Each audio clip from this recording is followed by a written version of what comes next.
అలా కాకుండా నిజంగా పార్టీ కోసం అయితే గుడ్, మంచి పాయింటే, నిజాయితీగానే ఉండాలనుకున్నావు నువ్వు, వాళ్ళు చేస్తున్నారు, దెన్ యాక్షన్ ఏది? అదే నువ్వు మందలిస్తాం యాక్షన్ మాటలుగా చేతల్లో నెంబర్ 1. రెండవది, తెలుగుదేశం వాళ్ళ విషయంలో నువ్వు ఎందుకు మాట్లాడట్లా? You are not concern to Janasena. అవును.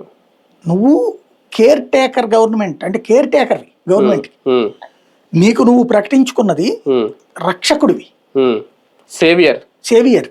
సేవియర్గా ఉన్నప్పుడు తెలుగుదేశం పార్టీ ఎమ్మెల్యేలు నీ వాళ్ళని కొడుతున్నారు, అది పక్కన పెట్టు. ఇసుక తవ్వుకుపోతున్నారా, మట్టి తవ్వుకుపోతున్నారా, మైనింగ్ తవ్వుకుపోతున్నారా, దౌర్జన్యాలు జరుగుతున్నాయా, కొడుతున్నారా, ఇలా భూములు లాక్కున్న ఇన్సిడెంట్స్ ఉన్నాయా? Where you are, there you are only. నువ్వు లేవు అక్కడ, నువ్వు మాట్లాడట్లేదు. జగన్ టైంలో రోడ్డు మీద ఎవడో గంజాయి తాగుతూ పట్టుబడితే, రాష్ట్రం గంజాయి రాష్ట్రం, ఇప్పుడు డ్రగ్సే పట్టుబడితే, ఒక ఎంపీనే డ్రగ్స్లో పట్టుబడితే, పాజిటివ్ కూడా వస్తే నువ్వేం స్పందించావు? తెలంగాణ పోలీసులు కాబట్టి అనౌన్స్ చేశారు, అది కూడా అక్కడ మీడియా అగ్రెసివ్ ఉంది, ఇక్కడే తొక్కి పడేసేవాళ్ళు.